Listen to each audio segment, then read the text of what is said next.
করতে চান। আল্লাহ সুবহানাহু ওয়া তাআলা শুকরিয়া আদায় করলে কয়েকভাবে শুকরিয়া আদায় করেন। মানুষের গুনাহ ক্ষমা করার মাধ্যমে শুকরিয়া আদায় করেন, নেকি বাড়ানোর মাধ্যমে শুকরিয়া আদায় করেন, মানুষের ধন সম্পদ বাড়ানোর মাধ্যমে শুকরিয়া আদায় করেন, মানুষের সন্তান সন্ততি দেওয়ার মাধ্যমে শুকরিয়া আদায় করেন, স্ত্রী পুত্রে কল্যাণ দান করার মাধ্যমে শুকরিয়া আদায় করেন, বাড়ি গাড়ি দেওয়ার মাধ্যমে শুকরিয়া আদায় করেন। দুনিয়াতে কিছু দিয়েও যদি শুকরিয়া আদায় সম্ভব না হয়, অবশ্যই আল্লাহ সুবহানাহু ওয়া তাআলা সেটা জমা রাখেন শুকরিয়া আদায় করার জন্য। কিয়ামতের মাঠে আল্লাহ আপনার শুকরিয়া আদায় করবে যে আপনি এই কাজটা করেছিলেন, এই জন্য আল্লাহ আপনার শুকরিয়া আদায় করবে। আল্লাহ সুবহানাহু ওয়া তাআলার এই শুকরিয়া আদায়ের এই থিওরির দুই একটা ছোট্ট উদাহরণ আপনাদেরকে বলি। একটা ছোট্ট পতিতালয়ের মহিলা একটা ছোট্ট কাজ করেছে। পতিতালয়ের মহিলা বিশাল গুনাহ কি করেছে? রাস্তার ধারে একটা কুকুরকে পানি পান করিয়েছে। তো ওই কুকুরকে পানি পান করানোর আমার এবং আপনার মাথায় আসবে যে কুকুর তার মনিবের ভক্ত হবে, এটাই শুকরিয়া আদায়। কথা বুঝতে পারেননি মনে হয়? দুনিয়ার লজিকে শুকরিয়া আদায় হচ্ছে কুকুরকে আমি পানি পান করালাম, এখন কুকুর আমার ভক্ত হবে, কুকুর আমার কথা শুনবে, আমার পোষ মানবে। কিন্তু আল্লাহ বলছে এই থিওরি আজকে থেকে বাদ দাও। তুমি কুকুরকে পানি পান করাবা এই কারণে, বা কোনো বিপদগ্রস্তকে সহযোগিতা করবে এই কারণে, ওর পক্ষ হয়ে কে শুকরিয়া আদায় করবে? আল্লাহ। তো ওই পতিতালয়ের মহিলা কুকুরকে পানি পান করালো, আল্লাহর শুকরিয়ার কোনো লিমিটেশন আছে? কোনো লিমিটেশন নাই। আল্লাহ ওই একটা কুকুরকে পানি পান করানোর কারণে এত বেশি খুশি হয়ে গেলেন যে শুকরিয়া আদায় স্বরূপ আল্লাহ ওই পতিতা মহিলার সকল গুনাহ ক্ষমা করে তার জন্য জান্নাত ঘোষণা করে দিলেন। আল্লাহ। একটা ব্যক্তি বনু ইসরাইলের বিশাল পাপী, সন্তান সন্ততিকে বলেছে নিজেকে আগুনে জ্বালিয়ে সব ছাই চতুর্দিকে ছড়িয়ে ছিটিয়ে দিবা, আল্লাহ আমাকে ধরতে পারলে আল্লাহ ক্ষমা করবে না। তার আল্লাহর এই ভয়টা, যে সে জানে যে আল্লাহ তাকে ধরতে পারলে শাস্তি দিবে, এই জানাটুকু, মাত্র এই বিশ্বাসটুকু যে আল্লাহকে সে বিশ্বাস করে, আল্লাহকে সে ভয় পাচ্ছে, এইটার শুকরিয়া আল্লাহ সুবহানাহু ওয়া তাআলা এমনভাবে আদায় করলেন যে তাকে আল্লাহ সুবহানাহু ওয়া তাআলা তার সকল গুনাহ ক্ষমা করে দিলেন। তো আল্লাহ সুবহানাহু ওয়া তাআলা শুকরিয়া আদায় করেন, তার সবচেয়ে বড় প্রমাণ হচ্ছে দাউদ এবং সুলাইমান। দাউদ এবং সুলাইমান আল্লাহর শুকরিয়া আদায় করেছে, আল্লাহ সুবহানাহু ওয়া তাআলা তাদের শুকরিয়ায় তাদেরকে আরো বেশি বাড়িয়ে দিয়েছে। কিভাবে আল্লাহ সুবহানাহু ওয়া তাআলা তাদেরকে আরো বেশি বাড়িয়ে দিয়েছে? একটা ছোট্ট উদাহরণ দেখেন।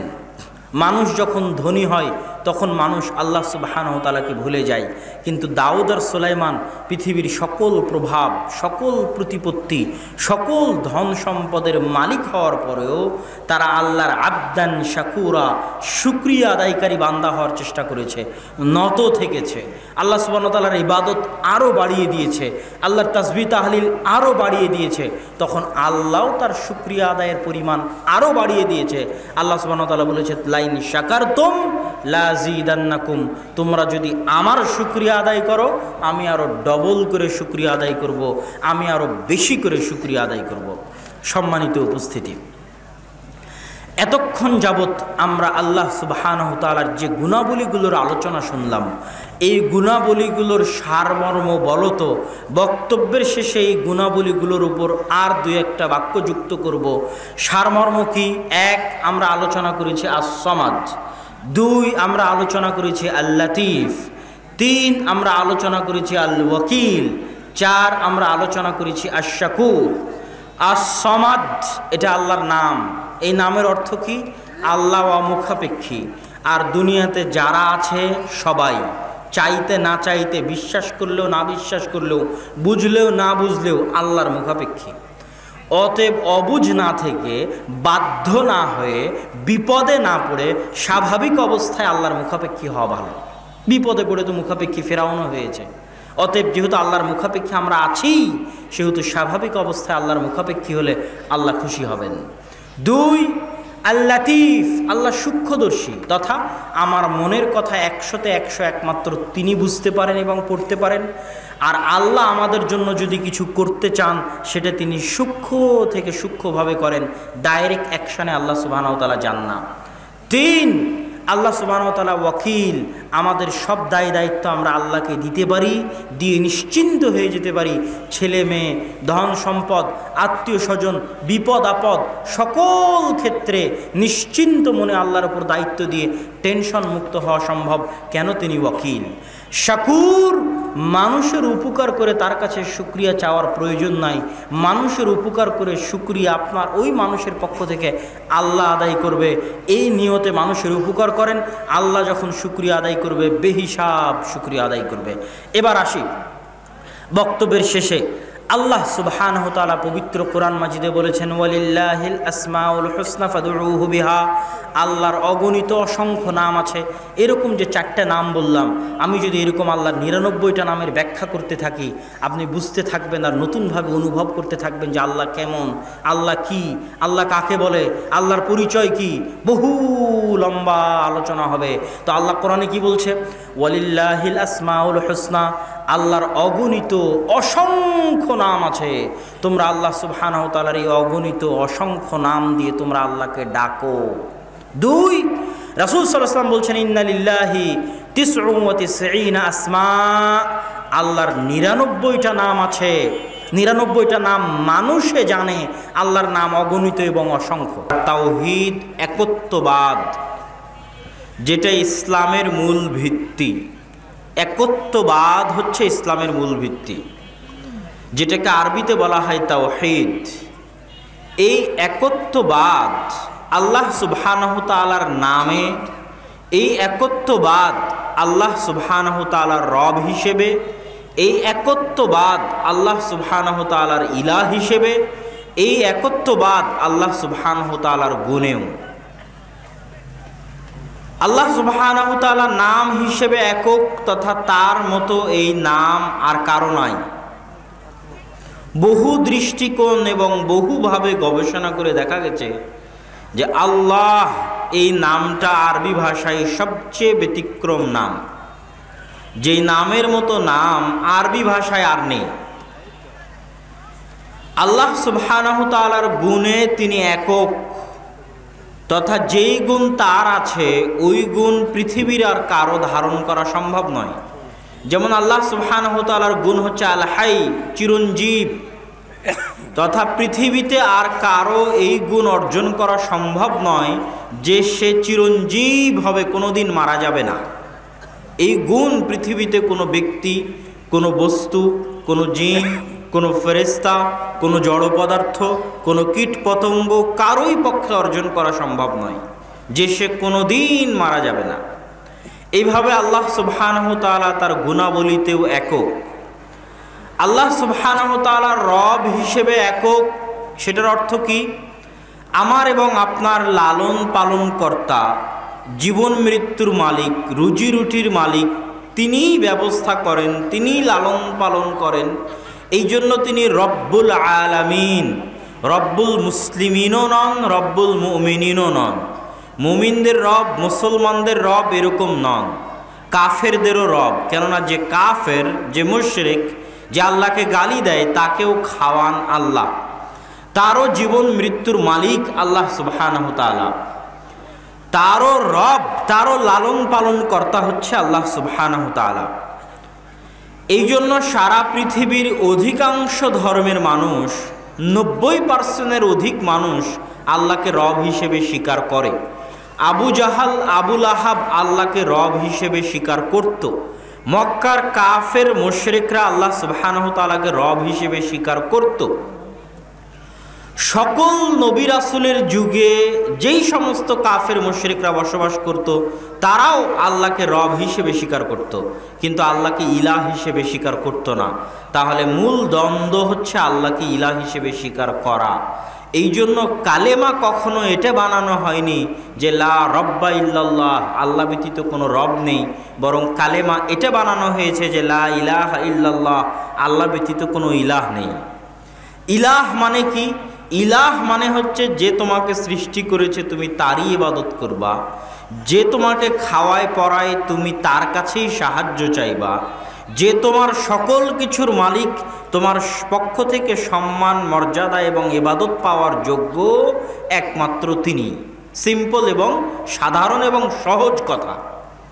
কিন্তু মানুষ কি করলো? মানুষে করলো যে আল্লাহ সুবহানাহু ওয়া তাআলা রব, ঠিক আছে, কিন্তু আল্লাহকে সরাসরি আমরা সন্তুষ্ট করতে পারবো না। আল্লাহর কিছু অলিয়া উলিয়া আছে, কিছু দেব দেবী আছে, তাদের পূজা করার মাধ্যমে আল্লাহকে সন্তুষ্ট করতে হবে। অলিয়া উলিয়ার কবরে যাওয়ার মাধ্যমে আল্লাহকে সন্তুষ্ট করতে হবে। তাবিজ কবজের মাধ্যমে সাহায্য নিতে হবে। মাদুলি ইত্যাদি শিরকি কার্যক্রম, জাদুকর, তারপরে গণক, তাদের মাধ্যমে সাহায্য নিতে হবে। এই ধ্যান ধারণা যখন মানুষের মনে পোষণ করলো, তখন মানুষের উলুহিয়তের দাবি এবং দাওয়া কেটে গেল। তাহলে এতক্ষণ আমরা আল্লাহ সুবহানাহু তাআলার বিস্তারিত পরিচয়ে যাওয়ার আগে সারমর্ম স্বরূপ কয়েকটা কথা মনে করতে পারি। এক, আল্লাহ সুবহানাহু তাআলা রব হিসেবে একক ও অদ্বিতীয়। আল্লাহ সুবহানাহু তাআলা ইলাহ তথা ইবাদত পাওয়ার যোগ্য হিসেবে একক ও অদ্বিতীয়। আল্লাহ সুবহানাহু তাআলা তার নামে এবং গুণে একক ও অদ্বিতীয়। এবার আল্লাহ সুবহানাহু তাআলার যেই নাম দিয়ে আমরা আজকে আমাদের আলোচনা শুরু করব, সেই নাম হচ্ছে আস-সামাদ। আস-সামাদ এই নামটা আল্লাহ সুবহানাহু তাআলা পবিত্র কোরআনে আর কোথাও ব্যবহার করেননি, শুধুমাত্র একটি জায়গাতেই ব্যবহার করেছেন। অথচ তিনি তার নাম গফুর, তার নাম রহমান, তার নাম রহিম। আল্লাহ সুবহানাহু তাআলা তার নাম আজিজ, হাকিম। আল্লাহ সুবহানাহু তাআলা তার নাম আলিম, সামি'। এগুলো পবিত্র কোরআনের বহু অগণিত অসংখ্য জায়গায় ব্যবহার করেছেন। কিন্তু আস-সামাদ এই নামটা আল্লাহ সুবহানাহু তাআলা শুধুমাত্র একটি জায়গাতেই পবিত্র কোরআনে ব্যবহার করেছেন, আর দ্বিতীয় কোথাও ব্যবহার করেননি। তার কারণ হচ্ছে এই নামের ভারাত্ম, এই নামের ওজন, এই নামের ভয়ঙ্করতা, এই নামের ভয়াবহতা, এই নামের দাপট, এই নামের প্রতাপ, এই নামের প্রভাব এত বেশি যে আল্লাহ সুবহানাহু তাআলা এই নামকে শুধু এক জায়গাতেই উল্লেখ করেছেন, সেটা হচ্ছে সূরা ইখলাস। দ্বিতীয়ত, এই নামে আল্লাহ সুবহানাহু তাআলা যেই বর্ণগুলো ব্যবহার করেছেন, সদ, মিম, দাল, এগুলো হচ্ছে আরবিতে সবচেয়ে শক্তিশালী, ওজনওয়ালা, উচ্চারণ করতে হয় এই রকম বর্ণমালা দিয়ে আল্লাহ সুবহানাহু তাআলা তার এই নামটা সাজিয়েছেন। এই নামটার উচ্চারণও অনেক ভয়াবহ। সামাদ অনেক ভয়াবহ উচ্চারণ, সহজ উচ্চারণ নয়। মানুষের হৃদয়কে কাঁপিয়ে দিতে পারে যদি সত্যিকারভাবে এই নামকে উচ্চারণ করা যায়। শুধু উচ্চারণ মানুষের হৃদয় কাঁপিয়ে দিবে। আল্লাহ সুবহানাহু তাআলা তার এই নাম যেই সূরায় ব্যবহার করেছেন এবং যেখানে ব্যবহার করেছেন, সেটার পরিপ্রেক্ষিতে রাসূলুল্লাহ সাল্লাল্লাহু আলাইহি ওয়াসাল্লাম হাদিসে বলেছেন, আল ইসমুল আযম, আল্লাহ সুবহানাহু ওয়া তাআলার সবচেয়ে মহান নাম ইসমে আজম। আপনাদের বহুর জানা আছে এই বাক্যটা যে ইসমে আজম দিয়ে দোয়া করলে সেই দোয়া ফেরত দেওয়া হয় না, সেই দোয়া সাথে সাথে কবুল করা হয়। ইসমে আজম শব্দের অর্থ হচ্ছে আল ইসমুল আযম। এই শব্দের অর্থ হচ্ছে মহান নাম, মহৎ নাম, বিশাল নাম। সেই ইসমে আজমটা হচ্ছে আল্লাহ সুবহানাহু ওয়া তাআলার এই নাম আস-সামাদ। তথা এই নামের ওসিলা দিয়ে যেখানে দোয়া চাওয়া হয়েছে, যেটা রাসূলুল্লাহ সাল্লাল্লাহু আলাইহি ওয়াসাল্লাম শিখিয়ে দিয়েছেন, আল্লাহুম্মা ইন্নী আসআলুকা বিআন্নী আশহাদু আন্নাকা আনতাল্লাহ লা ইলাহা ইল্লা আনতাল আহাদুস সামাদ লাম ইয়ালিদ ওয়া লাম ইউলাদ। এই যে এই দোয়ার মধ্যে ব্যবহার হলো আস-সামাদ, এটাই হচ্ছে ইসমে আজমের দোয়া। তো এতক্ষণ আমরা জানলাম যে আল্লাহ সুবহানাহু ওয়া তাআলার এই সামাদ নামটা উচ্চারণে ব্যতিক্রম, পবিত্র কোরআনে ব্যতিক্রম এবং এই নামের ফজিলত ব্যতিক্রম। এবার আসেন আমরা দেখি এই নামের অর্থ কী, কেন এই নাম এত ব্যতিক্রম, এত প্রতাপ, এত প্রভাব। সামাদ শব্দের দুটো অর্থ। এক, আল্লাহ সুবহানাহু তাআলা অমুখাপেক্ষী।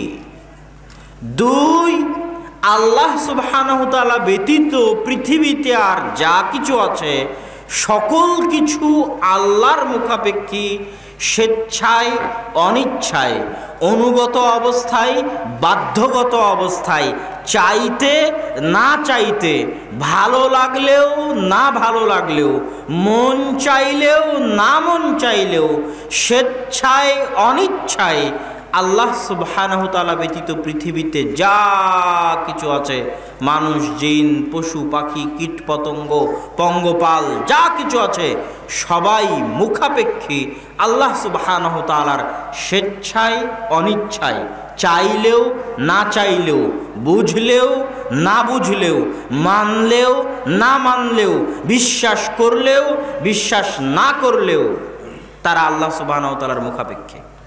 আর আল্লাহ সুবহানাহু তাআলা হচ্ছেন অমুখাপেক্ষী।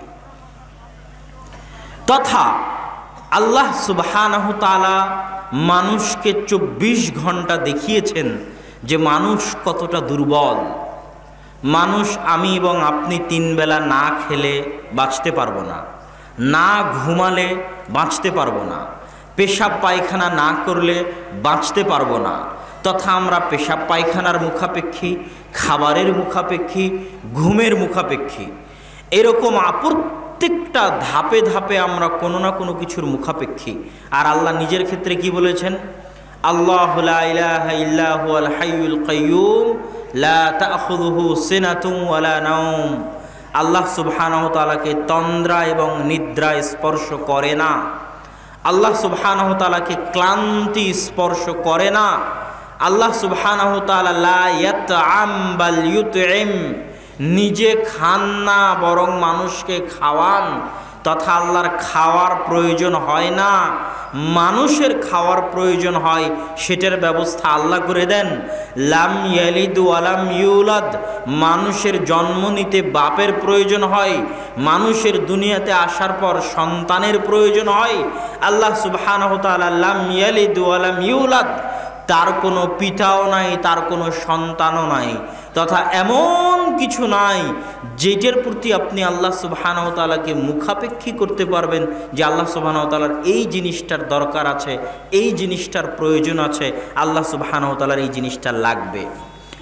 আপনার মনে প্রশ্ন জাগতে পারে যে আমার আপনার সালাত সিয়াম এটা তো আল্লাহ চেয়েছে, তাহলে আল্লাহর তো দরকার যে মানুষ তার ইবাদত করুক, আল্লাহর তো প্রয়োজন যে মানুষ তাকে মেনে চলুক এবং তার বিধানকে লঙ্ঘন না করুক। এটাও আল্লাহ সুবহানাহু তাআলা এবং তার রাসূল একটা হাদিসে স্পষ্ট করে দিয়েছেন, যেটা আল্লাহ সুবহানাহু তাআলা এই সামাদ নামের অর্থকে পরিপূর্ণ করে।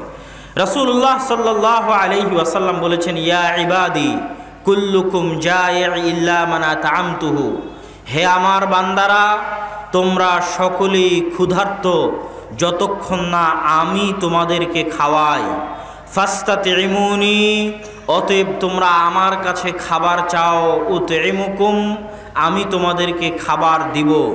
ইয়া ইবাদি কুল্লুকুম আর, হে আমার বান্দারা তোমরা সকলেই উলঙ্গ। ইল্লা মান কাসাউতুহু, যতক্ষণ না আমি তোমাদের কাপড় পরিধান করার ব্যবস্থা আমি করে দিয়েছি। তোমরা কাপড় পরে আছো, এটার ব্যবস্থা আমি করে দিয়েছি। ফাস্তাকসুনি, তোমরা কাপড় পরিধানের বস্ত্র আমার কাছে চাও, আমি তোমাদের সেই ব্যবস্থা করে দেব।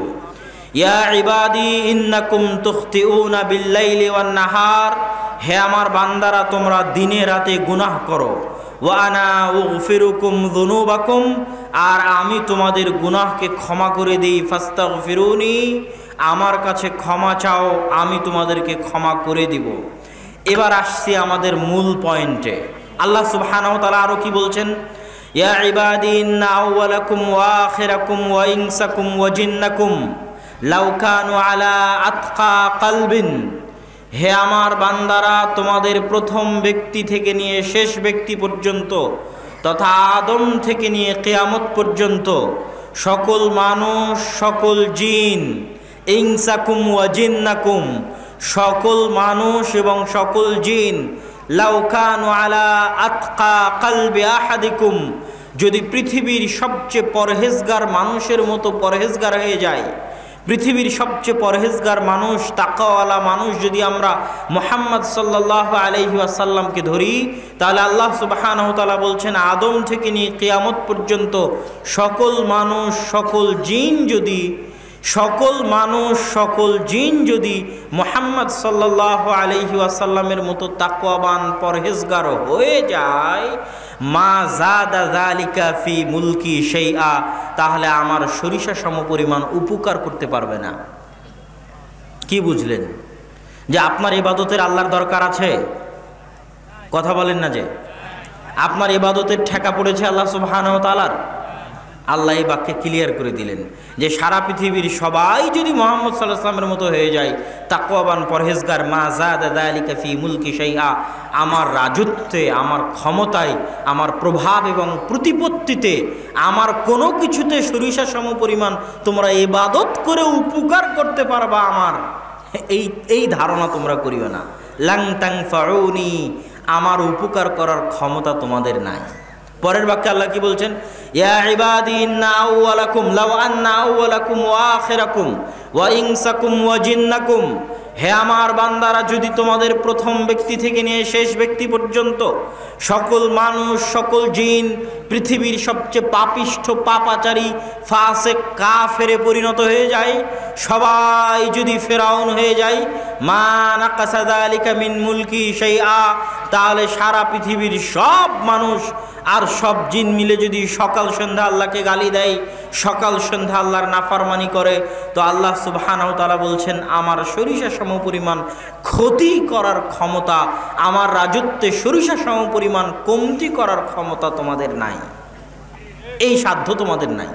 এটা হলো আস-সামাদ, অমুখাপেক্ষী, তথা আপনার ইবাদতেরও আল্লাহ সুবহানাহু ওয়া তাআলা মুখাপেক্ষী নন। এবার মানুষ তথা আল্লাহ সুবহানাহু ওয়া তাআলা ব্যতীত পৃথিবীতে যা কিছু আছে সব আল্লাহর মুখাপেক্ষী, চাইতে না চাইতে, স্বেচ্ছায় অনিচ্ছায়, বুঝলেও না বুঝলেও, মানলেও না মানলেও, তার নাম হচ্ছে আস-সামাদ। তার সবচেয়ে বড় উদাহরণকে, তার সবচেয়ে বড় উদাহরণ হচ্ছে ফেরাউন। তার সবচেয়ে বড় উদাহরণ হচ্ছে ফেরাউন। ফেরাউন যখন পানিতে ডুবে যাচ্ছে তখন সে বলছে আমানতু বিরব্বি মূসা ওয়া হারুন। 1700 বছর পৃথিবীতে রাজত্ব চালানোর পর ফেরাউন যখন পানিতে ডুবছে তখন সে বুঝছে যে আল্লাহ সুবহানাহু ওয়া তাআলা হচ্ছে আস-সামাদ, চাইতেও তুমি আমার মুখাপেক্ষী, না চাইতেও তুমি আমার মুখাপেক্ষী, স্বীকার করলেও আমার মুখাপেক্ষী, না স্বীকার করলেও আমার মুখাপেক্ষী, বুঝলেও আমার মুখাপেক্ষী, না বুঝলেও আমার মুখাপেক্ষী, বিশ্বাস করলেও আমার মুখাপেক্ষী, বিশ্বাস না করলেও আমার মুখাপেক্ষী। কেন? আমি হচ্ছে আস-সামাদ। ফেরাউন মানেনি, বুঝেনি, বিশ্বাস করেনি। যখন পানিতে ডুবছে তখন বুঝছে যে আল্লাহ সুবহানাহু ওয়া তাআলা হচ্ছে আস-সামাদ, বিশ্বাস না করলেও তার মুখাপেক্ষী।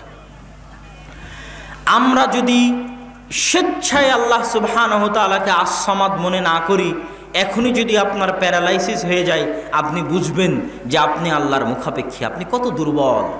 আপনার স্ত্রী, পুত্র, ভাই বোন, আত্মীয় স্বজন কত অসুস্থ আছে, কত অসহায় মানুষ আছে, কত দুর্বলতা নিয়ে আমরা আমাদের জীবন যাপন করছি, কত অসহায়ত্ব নিয়ে আমরা আমাদের জীবন যাপন করছি। আল্লাহ সুবহানাহু ওয়া তাআলা মানুষকে কত দুর্বল করে সৃষ্টি করেছে। প্রত্যেকটা ধাপে ধাপে আপনি বুঝবেন যে আপনি চাইলেও আল্লাহর মুখাপেক্ষী, না চাইলেও আল্লাহর মুখাপেক্ষী, বিশ্বাস করলেও আল্লাহর মুখাপেক্ষী, বিশ্বাস না করলেও আল্লাহ সুবহানাহু ওয়া তাআলার মুখাপেক্ষী। এই জন্য আল্লাহ সুবহানাহু ওয়া তাআলা বলেছেন ওয়ালিল্লাহি মা ফিস সামাওয়াতি ওয়া মা ফিল আরজ, আসমান এবং জমিন এবং তার মাঝে যা কিছু আছে সকল কিছুর মালিক হচ্ছেন আল্লাহ সুবহানাহু ওয়া তাআলা। আসমান এবং জমিন এবং তার মাঝে যা কিছু আছে তার মালিক যেমন আল্লাহ, আর এক আয়াতে আল্লাহ কি বলেছেন? ইউসাব্বিহু লিল্লাহি মা ফিস সামাওয়াতি ওয়া মা ফিল আরজ, আসমান এবং জমিন এবং তার মাঝে যা কিছু আছে, জীব জন্তু, জড় পদার্থ, জড় বস্তু, সবাই আল্লাহর তাসবিহ পাঠ করে। এই মাইকও আল্লাহর তাসবিহ পাঠ করে, এই কাপড়ও আল্লাহর তাসবিহ পাঠ করে, এই চেয়ারও আল্লাহর তাসবিহ পাঠ করে, এই কাগজও আল্লাহর তাসবিহ পাঠ করে, আপনার পুরো শরীরের সকল অঙ্গ প্রত্যঙ্গ আল্লাহর তাসবিহ পাঠ করে। শুধু আপনার অন্তর শয়তানের প্ররোচনা। এটার কি কোনো যৌক্তিকতা আছে যে সে এখন তাসবিহ পাঠ করতে পারবে না? বিল্ডিং তৈরি করা হয়েছে, পোড়ানো হয়েছে মাটিকে, মাটির জীবন আছে, প্রমাণ কি? মাটির মধ্যে একটা দানা ফেললে গাছ গজায়। মাটির যদি কোনো শক্তি না থাকে, মাটির যদি কোনো পাওয়ারই না থাকে, কেমনে মাটি থেকে গাছ গজায়? মাটির যদি নিজস্ব কোনো ক্ষমতাই না থাকে, নিজস্ব কোনো পাওয়ারই না থাকে, নিজস্ব কোনো শক্তিই না থাকে, তাহলে মাটি থেকে গাছ কেমনে গজায়? তার মানে অবশ্যই মাটির শক্তি আছে, পাওয়ার আছে, যেটা আল্লাহ সুবহানাহু ওয়া তাআলা সূরা জিলজালের মধ্যে বলেছেন, ইয়াউমাইযিন তুহাদ্দিসু আখবারাহা বিআন্না রাব্বাকা ওয়াহালাহা। কিয়ামতের মাঠে এই মাটি আল্লাহর সাথে কথা বলবে। এই শক্তি মাটির আছে। সারা পৃথিবীতে যে যা করছে সব মাটি ভয়ঙ্কর যন্ত্রের মতো সব ক্যাচ করে রাখতেছে, সেভ করে রাখতেছে। কিয়ামতের মাঠে এই সব সেভ করা ফাইলগুলো মাটি বলতে থাকবে আল্লাহ সুবহানাহু ওয়া তাআলার সামনে, যে মাটির উপর আমরা বসে আছি, মাটির শক্তি আছে, অনুভূতি শক্তি আছে, মাটি বুঝতে পারে, অনুভব করতে পারে, এই মাটি কথা বলবে। তাহলে এই মাটিকে আল্লাহর তাসবিহ পাঠ করতে পারে না? পারে। ওই মাটি থাকা অবস্থায় যদি আল্লাহর তাসবিহ পাঠ করতে পারে, তাকে পুড়িয়ে ইট বানিয়ে দেওয়াল করা হয়েছে তাই আল্লাহর তাসবিহ পাঠ করতে পারবে না? অবশ্যই পারবে। এই জন্য আল্লাহ কোরআনে বলেছে, ইউসাব্বিহু লিল্লাহি মা ফিস সামাওয়াতি ওয়া মা ফিল আরজ। আমরা আমাদের চারপাশে যা কিছু দেখছি এরা সব আল্লাহ সুবহানাহু ওয়া তাআলার তাসবিহ পাঠ করে, কেননা সবাই আল্লাহর মুখাপেক্ষী। কেননা আল্লাহ সুবহানাহু ওয়া তাআলা হচ্ছেন আস-সামাদ, আর তিনি অমুখাপেক্ষী, তিনি কারো মুখাপেক্ষী নন। সম্মানিত উপস্থিতি, আল্লাহ সুবহানাহু ওয়া তাআলার দ্বিতীয় যে গুণ নিয়ে আজকে আমরা আপনাদের সামনে আলোচনা করব সেটা হচ্ছে লতিফ। লতিফ আল্লাহ সুবহানাহু ওয়া তাআলার একটি নাম, একটি গুণ, যার শাব্দিক অর্থ হচ্ছে সূক্ষ্মদর্শী। কি সূক্ষ্মদর্শী? কি বুঝবেন আল্লাহ সুবহানাহু ওয়া তাআলা সূক্ষ্মদর্শী? আর মানে কি? এটা আমরা কিভাবে অনুভব করব যে আল্লাহর এই গুণের ব্যাখ্যা কি? আল্লাহ সুবহানাহু ওয়া তাআলার এই নামের, এই গুণের দুটো ব্যাখ্যা, যে আল্লাহ সুবহানাহু ওয়া তাআলা সূক্ষ্মদর্শী দুইভাবে। এক, আপনারা সকলেই এখানে যতজন উপস্থিত আছেন, আপনাদের প্রত্যেকের মনের কথা আর একজন 100-তে 100% বুঝতে পারে কি? পারে।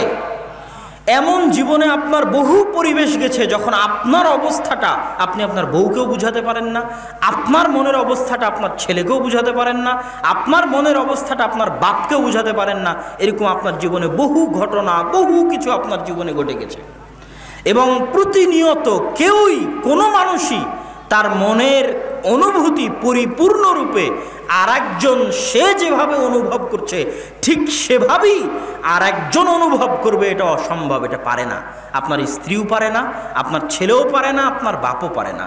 এই জন্য কথায় কথায় আমরা বলি যে তুমি আমাকে বুঝতে পারলা না, তুমি আমাকে বুঝার চেষ্টা করো। আমার ছেলে আমাকে বুঝলো না, আমাকে বুঝার চেষ্টা করলো না। বুঝা মানে কি? ফিল করা, অনুভব করা, আন্ডারস্ট্যান্ড করা, বুঝার চেষ্টা করা। তাহলে আপনার মনে যা কিছু চলছে, আপনার আনন্দ, আপনার দুঃখ, আপনার বেদনা, এইটার আপনি যে অনুভব করেন, এই অনুভবটা 100-তে 100 একমাত্র একজনই অনুভব করতে পারে, একজনই ফিল করতে পারে, আন্ডারস্ট্যান্ড করতে পারে। সেটার অর্থ হচ্ছে লতিফ। সূক্ষ্ম থেকে সূক্ষ্মভাবে আল্লাহ সুবহানাহু ওয়া তাআলা আপনার মনকে পড়তে পারে, এই জন্য তিনি লতিফ। আপনার মনের অনুভূতি এখন যা, সেটা হুবহু যিনি বুঝতে পারেন তিনি কে? আল্লাহ। এটা হলো লতিফ নামের অর্থ। আমার মনে এখন যা চলছে এটা 100-তে 100% একমাত্র আসমানের নিচে জমিনের উপর আমার মতোই বুঝতে পারে, আমার মতোই অনুভব করতে পারে, তিনি হচ্ছেন আল্লাহ সুবহানাহু ওয়া তাআলা। এটাই হচ্ছে লতিফ নামের অর্থ, যে আল্লাহ সূক্ষ্মদর্শী। লতিফুম বিযাতিস সুদূর, আমার এবং আপনার অন্তরে যা চলছে এটা সূক্ষ্মভাবে আল্লাহ অনুভব করতে পারে। আচ্ছা, লতিফ নামের দ্বিতীয় অর্থ, দ্বিতীয় ব্যাখ্যা কি? আল্লাহ সুবহানাহু ওয়া তাআলা আমার এবং আপনার মনের এই চাওয়া, মনের এই আশা, এই দুঃখ বেদনা যদি আল্লাহ দূর করতে চান, আল্লাহ যদি আপনাকে আনন্দ দিতে চান, আপনার মনের চাওয়া পূরণ করতে চান, আপনার মনের চাওয়া অনুযায়ী কিছু বাস্তবায়ন করতে চান, তো সেক্ষেত্রেও আল্লাহ সুবহানাহু ওয়া তাআলা লতিফ। লতিফ মানে তিনি সূক্ষ্মভাবে সেই কাজ বাস্তবায়ন করেন। উদাহরণ, আল্লাহ সুবহানাহু ওয়া তাআলা যে সূক্ষ্মভাবে কাজ বাস্তবায়ন করেন তার উদাহরণ কি? ইউসুফ আলাইহিস সালাতু ওয়াস সালাম যখন জেলে, আল্লাহ চাইলেন ইউসুফ আলাইহিস সালাতু ওয়াস সালামকে জেল থেকে বের করবেন, তো জেল থেকে বের করার জন্য আল্লাহ চাইলে ডাইরেক্ট অ্যাকশান নিতে পারতেন, আল্লাহ সুবহানাহু ওয়া তাআলা ডাইরেক্ট অ্যাকশান নেন না। এই জন্য মানুষ আল্লাহর নাম জানে না, আল্লাহকে বুঝে না, আল্লাহকে অনুভব করতে পারে না, এই জন্য মানুষ হতাশ হয়। মানুষ চায় ডাইরেক্ট অ্যাকশান, কিন্তু আল্লাহ তো বলছে আমি লাতিফ, আমি ডাইরেক্ট অ্যাকশান নিই না, আমি সূক্ষ্মভাবে কাজ করি। তুমি ধরতেও পারবা না যে এই কাজের পিছনে আমার এই উদ্দেশ্য। তোমার কাছে মনে হবে এটা অকল্যাণ, কিন্তু এর পিছনে কল্যাণ আছে। তোমার কাছে মনে হবে এটা কল্যাণ, কিন্তু এর পিছনে অকল্যাণ আছে, কেননা আমি কাজ করি সূক্ষ্ম থেকে সূক্ষ্মভাবে। ইউসুফ আলাইহিস সালাতু ওয়াস সালামকে জেল থেকে বের করার জন্য ডাইরেক্ট অ্যাকশান কি হতে পারে? সরাসরি ফেরেশতা এসে জেলের দরজা ভেঙে দিলেই তো জেল থেকে বের হয়ে যায়। কিন্তু আল্লাহ সুবহানাহু ওয়া তাআলা ডাইরেক্ট অ্যাকশান নিলেন না, তিনি সূক্ষ্মভাবে কাজ করেন। বাদশাহ একটা স্বপ্ন দেখলো, বাদশাহ জানলেও না, বুঝতেও পারলো না যে এই স্বপ্নের ফলে একটা সময় ইউসুফ জেল থেকে বের হয়ে মন্ত্রী হবে। কিন্তু ওই ছোট্ট কারণকে আল্লাহ, স্বপ্নের কারণকে আল্লাহ সুবহানাহু ওয়া তাআলা ইউসুফ আলাইহিস সালাতু ওয়াস সালামের জেল থেকে বের হয়ে মন্ত্রী হওয়া পর্যন্ত পৌঁছে দিলেন। মুসা আলাইহিস সালাতু ওয়াস সালামকে যখন তার মা বাক্সবন্দি করে নদীতে ফেলে দিল, তো ফেরাউন চেষ্টা করতেছে কেউ যেন বানু ইসরায়েলের এমন কোনো সন্তান জন্ম না নেয় যে তার রাজত্বের জন্য হুমকি হয়ে দাঁড়াবে। ইয়াযবাহুনা আবনাআহুম ওয়া ইস্তাহয়ুনা নিসাআহুম, বানু ইসরায়েলের সকল ছোট সন্তানকে ফেরাউন প্রকাশ্যে জবাই করার আদেশ দিয়েছে। লক্ষ লক্ষ কোটি কোটি বানু ইসরায়েলের ছোট্ট ছোট্ট বাচ্চাকে প্রকাশ্যে জবাই করা হয়েছে। কিন্তু আল্লাহ সুবহানাহু ওয়া তাআলা ডাইরেক্ট অ্যাকশান নিয়েছেন ফেরাউনের বিরুদ্ধে? ডাইরেক্ট অ্যাকশানে যাননি। আল্লাহ হচ্ছেন লাতিফ, এত সূক্ষ্মভাবে কাজ করেন যে যে সূক্ষ্মতা ফেরাউনও ধরতে পারেনি। আল্লাহ সুবহানাহু ওয়া তাআলা মুসা আলাইহিস সালাতু ওয়াস সালামকে তার ঘরেই লালন পালন করিয়েছেন। কেন? তিনি লাতিফ, সূক্ষ্ম থেকে সূক্ষ্মভাবে কাজ করেন। মুসা আলাইহিস সালাতু ওয়াস সালামকে যখন তার মায়ের কাছে ফেরত দিতে চেয়েছেন, আল্লাহ সুবহানাহু ওয়া তাআলা ডাইরেক্টলি ফেরত দেননি। মুসা আলাইহিস সালাতু ওয়াস সালাম কারো দুধে মুখই দেন না। যখন তার মা লাইনে দাঁড়ালো তখন তার মায়ের দুধে মুখ দিলেন, পরিচয়ও প্রকাশ হলো না, সন্তানকে মায়ের কাছেও ফিরিয়ে দিলেন। এর নাম হচ্ছে লাতিফ। সূক্ষ্ম থেকে সূক্ষ্মভাবে আল্লাহ সুবহানাহু ওয়া তাআলা কাজ করেন। আল্লাহ সুবহানাহু ওয়া তাআলা পবিত্র কোরআন মাজিদে নিজের লতিফের কথা বলতে গিয়ে বলেছেন, আল্লাহু লতিফুম বিইবাদিহি, আমার এবং আপনার সাথে আল্লাহ ব্যবহার করে। আমরা যেমন একে অপরের সাথে ব্যবহার করি, ওইরকম আল্লাহ আমাদের সাথে ব্যবহার করেন, আচরণ করেন। আল্লাহ সুবহানাহু ওয়া তাআলা আমাদের সাথে কিভাবে আচরণ করেন? লতিফুম বিইবাদিহি, লতিফ হয়ে আচরণ করেন। সূক্ষ্ম থেকে সূক্ষ্মভাবে তিনি আমাদের সাথে আচরণ করেন, ব্যবহার করেন। আলা ইয়ালামু মান খালাকা ওয়া হুয়াল লতিফুল খবীর। আল্লাহ সুবহানাহু ওয়া তাআলা হচ্ছেন লতিফ এবং খবীর। এই জন্য ইউসুফ আলাইহিস সালাতু ওয়াস সালামের পুরো ঘটনা যখন আল্লাহ কোরআনে বর্ণনা করা শেষ করে দিয়েছে, ঘটনার শুরু থেকে নিয়ে শেষ পর্যন্ত, শুরু কোথায় হয়েছে ঘটনার? ইউসুফ আলাইহিস সালাতু ওয়াস সালাম স্বপ্নে দেখে বলছেন, ইয়া আবাতি ইন্নী রাআইতু, হে আমার পিতা, আমি স্বপ্নের মধ্যে দেখছি আহাদা আশারা কাওকাবান, 11টা তারকা আমাকে সিজদা করছে। এটা হচ্ছে পবিত্র কোরআনে ইউসুফ আলাইহিস সালামের ঘটনার শুরু। ঘটনা চলতে চলতে চলতে চলতে চলতে চলতে বাপ, বেটা এবং 10 ভাই সবাই মিলে যখন মিশরে আসলো, মিশরে এসে যখন সম্মানসূচক সিজদা করছে ইউসুফ আলাইহিস সালাতু ওয়াস সালামের কাছে, তখন ইউসুফ আলাইহিস সালাতু ওয়াস সালাম, কোরআনের মধ্যে বর্ণিত আছে যে তিনি তার বাপকে বলছেন, ইয়া আবাতি হাযা তা'বীলু রুইয়ায়া, ওই যে ছোটবেলায় স্বপ্নে দেখেছিলাম 11টা তারকা আমাকে সিজদা করছে, এইটা হচ্ছে সেই স্বপ্নের ব্যাখ্যা। এখন আপনারা 11 জন যে আমাকে সম্মানের সিজদা করছেন, এটা হচ্ছে সেই স্বপ্নের ব্যাখ্যা। তারপরের বাক্যটা কি আল্লাহ সুবহানাহু ওয়া তাআলার? ইন্না রব্বি লাতীফুল লিমা ইয়াশা, আমার প্রতিপালক যদি কিছু করতে চান তিনি অনেক সূক্ষ্মভাবে করেন। তাহলে ওই যে 11টা তারকা সিজদা করবে, সেটা পূরণ হতে যে 20 থেকে 30 বছর লাগলো, এই 20-30 বছর আল্লাহ সুবহানাহু ওয়া তাআলা সূক্ষ্মভাবে কাজ করেছে। তার মধ্যে 7 বছর জেলে থাকা আছে। তো 7 বছর যদি কেউ জেলে থাকে, সে তো অতিষ্ঠ হয়ে যাবে, অধৈর্য হয়ে যাবে, ক্লান্ত হয়ে যাবে।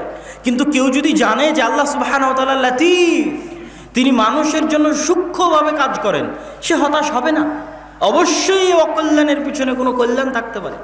এখনই আপনার বিমান মিস হয়ে গেল, আপনি হতাশ হতে পারেন, কিন্তু আপনি যদি জানেন আজকের বক্তব্য শোনার পর যে আল্লাহ সুবহানাহু ওয়া তাআলা লাতিফ, অবশ্যই বিমান মিসের পিছনে আপনার কোনো কল্যাণ আল্লাহ রাখতে পারে, কেননা উনি সূক্ষ্মভাবে কাজ করেন। ওই সূক্ষ্মতা ধরার মতো জ্ঞান আপনার নাই, ওই সূক্ষ্মতা বুঝার মতো জ্ঞান আপনার নাই। এই জন্য মানুষ যেটা কল্যাণ মনে করে সেটাই যে কল্যাণ হবে এটা নয়, আর মানুষ যেটা অকল্যাণ মনে করে সেটাই যে অকল্যাণ হবে এটা নয়। এটা হচ্ছে আল্লাহ সুবহানাহু ওয়া তাআলার অন্যতম একটি গুণ, লাতিফের ব্যাখ্যা আমরা বুঝলাম। আল্লাহ সুবহানাহু ওয়া তাআলার তৃতীয় যে গুণ আজকে আমরা আলোচনা করব সেটা হচ্ছে আল ওয়াকিল। ওয়াকিল কি? আমরা বাংলায় যেটাকে উকিল বলি সেটাই ওয়াকিল, আরবিতে ওয়াকিল, বাংলায় উকিল। তো আল্লাহ সুবহানাহু ওয়া তাআলা উকিল। উকিল মানে কি? উকিল বলতে আমাদের আইন এবং আদালতে এটা বোঝানো হয় যে আমার কেস আমি লড়তে পারবো না। আপনারা অনেকেই জানেন কিনা জানি না, আইনে এটা আপনাকে অনুমতি দেয় যে আপনি চাইলে আপনার কেস নিজেই লড়তে পারেন, নিজেই যুক্তিতর্ক পেশ করে বিচারকের সামনে নিজের কেস নিজেই পেশ করতে পারেন, এটা অনুমতি আছে। কিন্তু আমি আইন কানুনের মারপ্যাচ বুঝি না, এই জন্য আমি আমার কেস নিজে লড়ব না।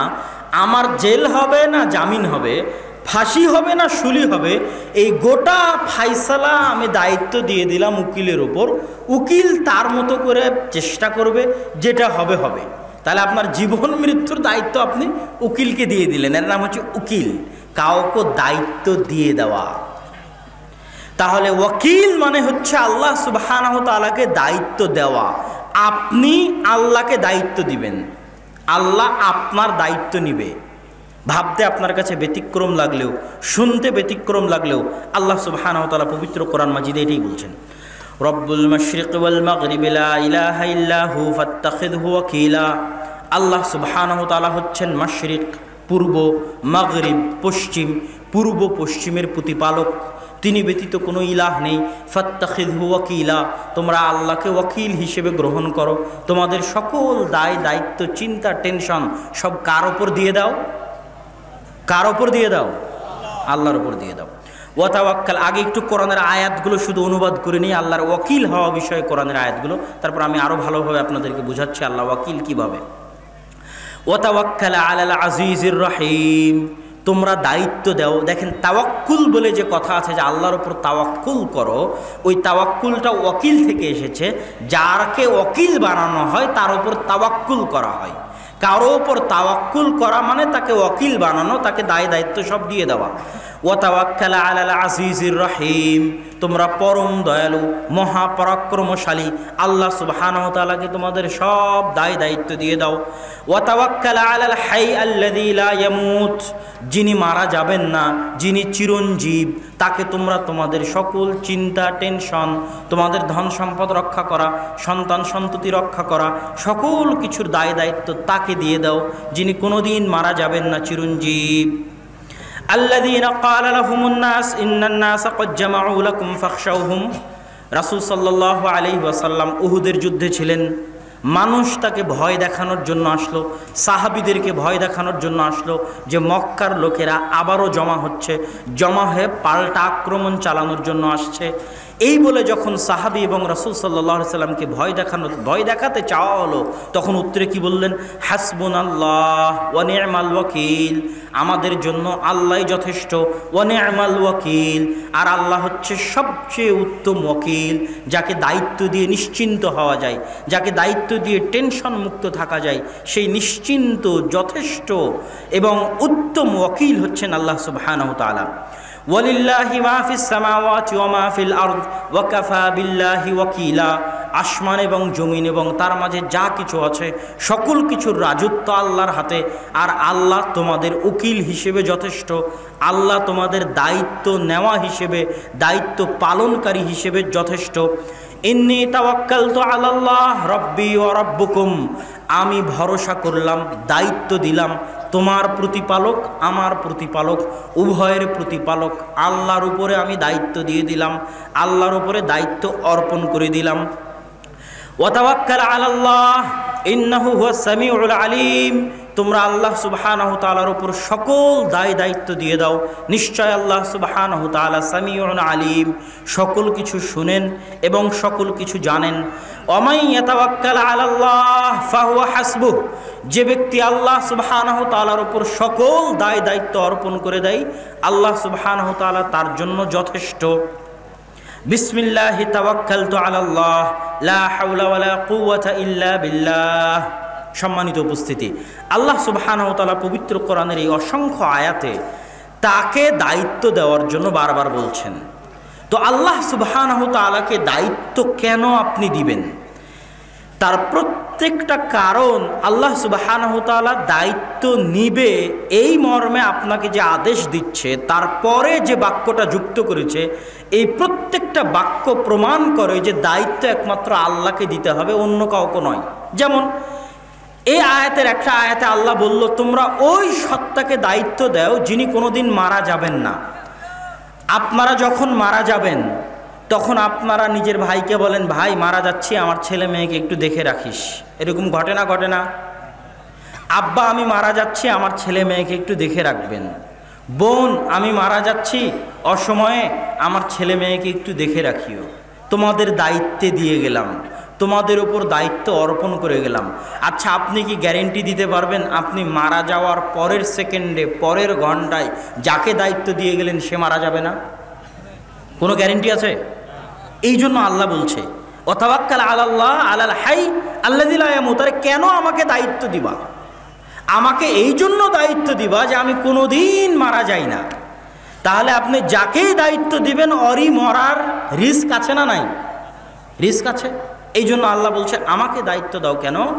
আমি হচ্ছে চিরঞ্জীব। তুমি মারা যাচ্ছ, তোমার ছেলের দায়িত্ব আমার উপর অর্পণ করো। সব আত্মীয় স্বজন মরে গেলেও আল্লাহ সুবহানাহু ওয়া তাআলা মারা যাবে?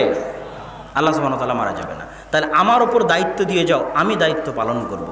আচ্ছা, আল্লাহ সুবহানাহু ওয়া তাআলাকে কেন দায়িত্ব দিবেন তার আরেকটা উদাহরণ দেখেন। আল্লাহ সুবহানাহু ওয়া তাআলা যতগুলো আয়াত বললাম সবগুলোর মধ্যে প্রমাণ আছে কেন আল্লাহকে দায়িত্ব দিতে হবে।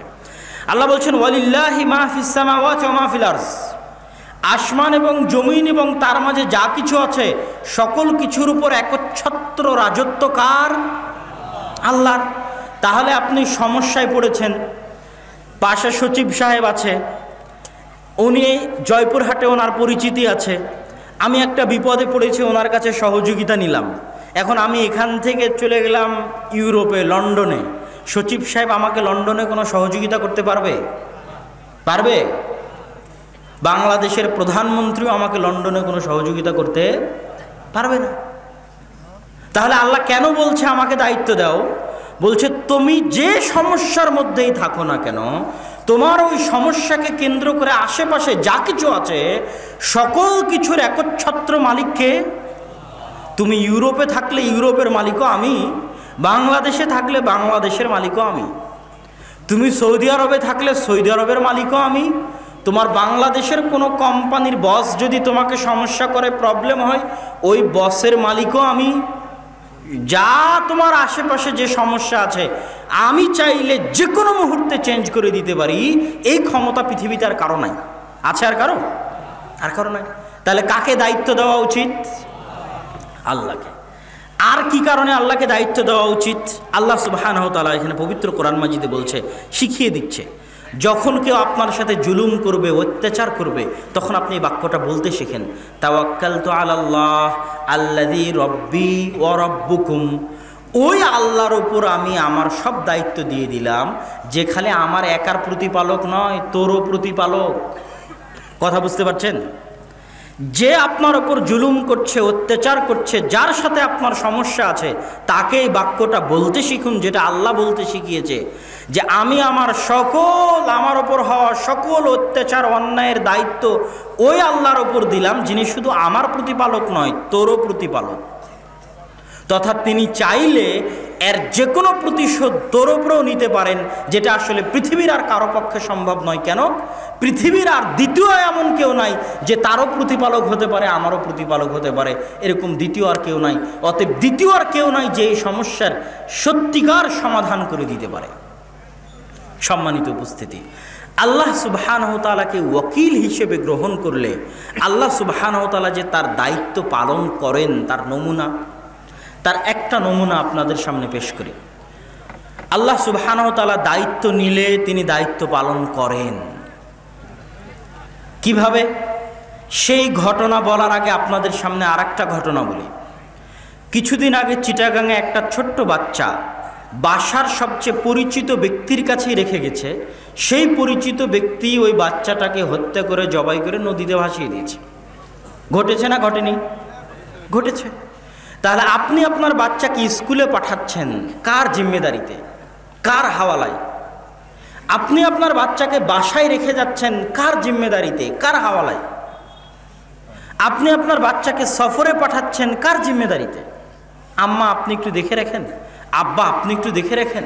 এগুলো কথার কোনো গ্যারেন্টি আছে? এতক্ষণ আল্লাহ সুবহানাহু ওয়া তাআলা আপনাকে যেটা বুঝাতে চাইলেন যেগুলো কোনো কথার গ্যারেন্টি নাই। তাহলে সবার আগে কাকে দায়িত্ব দিতে হবে? যে আল্লাহ আমি বাসা থেকে চলে যাচ্ছি, বাচ্চা রেখে গেলাম, কার দায়িত্বে? তোমার দায়িত্বে। কার দায়িত্বে? তোমার দায়িত্বে। হে আল্লাহ আমার সন্তানকে সফরে পাঠালাম, আস্তাউদিউকুমুল্লাহ, আমার সন্তানের যাবতীয় হেফাজতের দায়িত্ব আমি কার ওপর দিলাম? আল্লাহর ওপর দিলাম। এবার আল্লাহ দায়িত্ব নিলে যে পূরণ করে তার দুটো উদাহরণ আপনাকে দিব। এক, মুসা আলাইহিস সালাতু ওয়াস সালাম এবং খিজির আলাইহিস সালাতু ওয়াস সালাম যখন সফর করছেন তখন সফরের শেষ স্টপেজ, শেষ থামার জায়গা, শেষ স্টেশনে একটা গ্রামের একটা ভাঙ্গা বাড়ি তারা ঠিক করে দিচ্ছেন। ওই গ্রামে খাবারের সহযোগিতা চাওয়া হয়েছিল, গ্রামবাসী সহযোগিতা করেনি। মুসা আলাইহিস সালাতু ওয়াস সালামের মন খারাপ। তো মুসা আলাইহিস সালাতু ওয়াস সালাম বললেন, যেই গ্রামের লোকজন খাবারের সহযোগিতা করলো না সেই গ্রামের ঘর এবং বাড়ি কেন আপনি ঠিক করে দিবেন? তো যাই হোক, তখন খিজির আলাইহিস সালাতু ওয়াস সালাম বললেন, হাদা, এটা আমার এবং তোমার মধ্যে ফারিকুম বাইনি ওয়া বাইনাকুম, তুমি আমার সাথে থাকতে পারবে না, তোমার আর আমার মধ্যে বিচ্ছিন্নতা। তবে কেন করলাম সেগুলোর কারণ তোমাকে বলে যাই। তো এই ঘর এই জন্য ঠিক করছি, আল্লাহ কিন্তু কোরআনে বলছে, কোরআনের বাক্য, ওয়াকানা আবুহুমা সালিহা। এই যে বাড়ি, এই বাড়িতে দুইটা ইতিমের সম্পদ আছে, দুইটা এতিমের সম্পদ আছে। এই দুইটা এতিমের বাপ মা সৎ ছিল। ওই বাপ মা মারা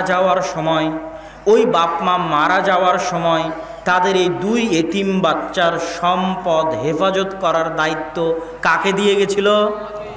কাকে দিয়ে গেছিল জোরে বলেন? আল্লাহকে দিয়ে গেছিল। আল্লাহ সুবহানাহু ওয়া তাআলা পবিত্র কোরআনে বলছেন, ওয়াকানা আবুহুমা সালিহা, সৎ পিতামাতা ছিল, দায়িত্ব দিয়ে গেছে আল্লাহর উপর। এই জন্য আল্লাহ চান, কোরআনের মধ্যে আল্লাহ বলছেন, আল্লাহ চান, আপনার প্রতিপালক চান যে এই বাড়ি আমরা ঠিক করে দিই যাতে এই সম্পদ হেফাজতের সাথে, সুরক্ষার সাথে ওই দুই এতিম বাচ্চার নিকটে পৌঁছে যায় যাদের অভিভাবক আল্লাহকে অভিভাবক বানিয়ে গেছিল। আল্লাহু আকবার। এটা একটা উদাহরণ। নবীদের দিয়ে আল্লাহ কাজ করিয়ে নিচ্ছেন কেন? তিনি দায়িত্ব নিয়েছেন তাই। দুইজন সৎ পিতামাতার কাছ থেকে দায়িত্ব নিয়েছেন, তাদের এতিম সন্তানের আল্লাহ দায়িত্ব নিয়েছেন, এই জন্য নবীদের দিয়ে কাজ করাচ্ছেন। ইব্রাহিম আলাইহিস সালাতু ওয়াস সালাম যখন সন্তান সন্ততিকে কাবা ঘরের পাশে, তখন তো কাবা ঘর ছিল না, নির্জন মরুভূমিতে মানুষ নাই, পশু নাই, পাখি নাই, ফেলে রেখে আসতেছেন, তখন পিছনে পিছনে তার স্ত্রী হাজেরা হাঁটতেছে আর বলতেছে, আইনা তাজহাব ইয়া ইব্রাহিম, ইব্রাহিম আপনি কোথায় যাচ্ছেন, ইব্রাহিম আপনি কোথায় যাচ্ছেন? ইব্রাহিম আলাইহিস সালাম কথা বলেন না। শেষ পর্যন্ত উনি বলতে বাধ্য হলেন, আমারাকাল্লাহ, আল্লাহ কি আপনাকে আদেশ দিয়েছে এখানে রেখে যাওয়ার? তো তখন তিনি বললেন, হ্যাঁ আল্লাহ আদেশ দিয়েছে এখানে রেখে যাওয়ার। তখন তিনি বললেন, ফালাই ইউদাইয়ানাল্লাহ, তো আল্লাহ আমাদেরকে কোনোদিন ধ্বংস করতে পারেন না। আচ্ছা, সেটা তার আল্লাহ ভরসা। এবার ইব্রাহিম আলাইহিস সালাতু ওয়াস সালাম সন্তান সন্ততিকে আড়ালে করে পাহাড়ের পাশে হাত তুলে দোয়া করছেন, হে আল্লাহ, ইন্নী আসকানতু মিন যুররিয়াতি, আমি আমার বংশের একটা অংশকে এমন নির্জন জায়গায় রেখে গেলাম যেখানে খাবারের ব্যবস্থা নাই, পানির ব্যবস্থা নাই, কিন্তু কার দায়িত্বে দিয়ে গেলাম? জোরে বলেন, কার দায়িত্বে? আল্লাহর দায়িত্বে দিয়ে গেলাম। ওয়াকাফা বিল্লাহি ওয়াকিলা, আর আল্লাহ ওয়াকিল হিসেবে যথেষ্ট। ওয়া মান ইয়াতাওয়াক্কাল আলাল্লাহ ফাহুয়া হাসবুহ, কেউ যদি অন্তরের অন্তরস্থল থেকে আল্লাহর উপর কোনো দায়িত্ব দিয়ে দেয়, তার জন্য আল্লাহ যথেষ্ট, আর কাউকে লাগবে না সেই দায়িত্ব পালন করার জন্য। তাহলে আল্লাহ সুবহানাহু ওয়া তাআলা আমার এবং আপনার সকল দায়িত্ব নিতে বসে আছেন, অপেক্ষমান আছেন, এবং কোরআনে শত শত জায়গায় আদেশ দিয়েছেন যেন আমরা আল্লাহ সুবহানাহু ওয়া তাআলার উপর দায়িত্ব দেই। আপনি যদি আজকের বক্তব্যে বুঝে যান যে ওয়াকিল মানে কি, আল্লাহর একটা গুণ, আল্লাহ ওয়াকিল, আল্লাহ দায়িত্ব নিতে চান এবং দায়িত্ব নিলে পালন করেন, তাহলে হারাম রুজির চাকরি ছাড়তে আপনার ভয় হবে? ভয় হবে? ভয় হবে না। হারাম রুজির চাকরি আপনি 1 সেকেন্ডে ছাড়তে পারবেন কেন? আপনার রুজি রুটির দায়িত্ব আপনি কাকে দিতে পারবেন? আল্লাহকে দিতে পারবেন। আল্লাহ সুবহানাহু ওয়া তাআলাকে ওয়াকিল বানাতে পারবেন, এবং অন্তরের অন্তরস্থল থেকে যদি পরিপূর্ণরূপে আল্লাহকে ওয়াকিল বানান, আল্লাহ দায়িত্ব পালন করবে। বক্তব্যের এই আলোচনার শেষে একটা দোয়া পড়ে শেষ করি। আমরা যখন বাড়ি থেকে বের হই তখন কি বলি? বিসমিল্লাহি তাওয়াক্কালতু আলাল্লাহ লা হাওলা ওয়ালা কুওয়াতা ইল্লা বিল্লাহ। বাড়ি থেকে যখন আমি বের হচ্ছি তখন শত বিপদ মাথায় নিয়ে বের হচ্ছে। যে কোনো মুহূর্তে অ্যাক্সিডেন্ট হতে পারে, যে কোনো মুহূর্তে মারা যেতে পারে, যে কোনো মুহূর্তে একটা গাড়ি আমাকে চাপা দিয়ে যেতে পারে, যে কোনো মুহূর্তে যে কোনো কিছু হতে পারে। কিন্তু আমি কি বলে বের হচ্ছি? বিসমিল্লাহি তাওয়াক্কালতু আলাল্লাহ। আমার সব দায়িত্ব আল্লাহর উপর দিয়ে বের হচ্ছে। লা হাওলা ওয়ালা কুওয়াতা ইল্লা বিল্লাহ। এই বাক্যটা অনেক মানুষ বুঝে না যে লা হাওলা ওয়ালা কুওয়াতা ইল্লা বিল্লাহ এর মানে কি। সবাই বলে যে লা হাওলা ওয়ালা কুওয়াতা ইল্লা বিল্লাহ। এর অর্থ হচ্ছে পৃথিবীতে যারা আমার ক্ষতি করতে চায়, পৃথিবীতে যারা আমার শত্রু, পৃথিবীতে যারা আমার সাথে হিংসা করতে চায়, তাদের হিংসা করার শক্তি জিরো, তাদের ক্ষতি করার শক্তি জিরো, তাদের আমাকে ধ্বংস করার শক্তি জিরো।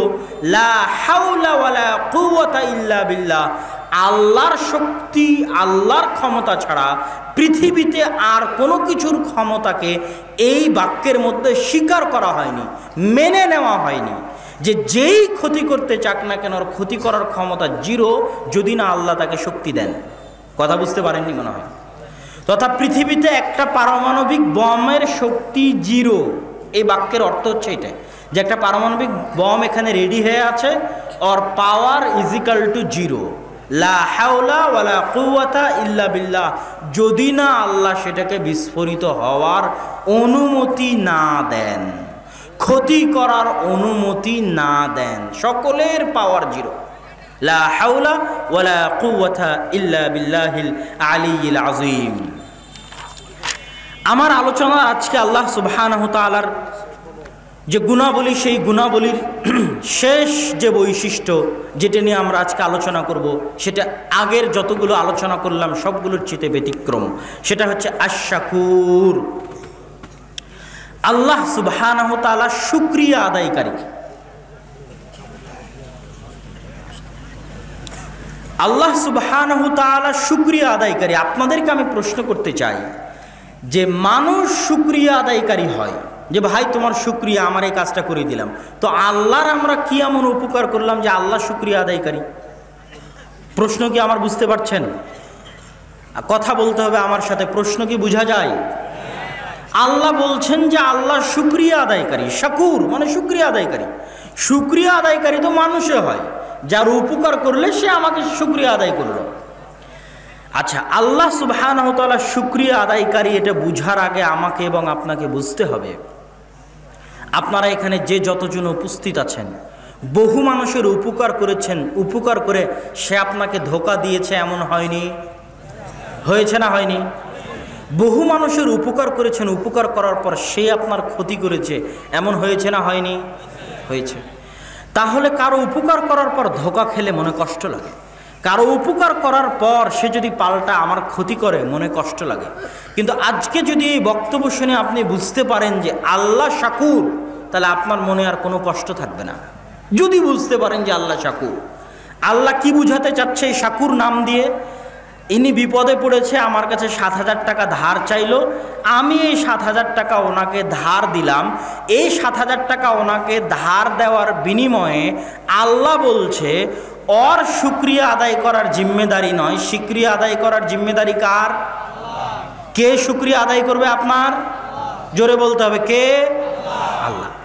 আপনার প্রতিবেশী আপনার কাছে একটা জিনিস সহযোগিতা নিতে এসেছে, চাউল ডাল ভাত যেটাই হোক আপনি দিলেন।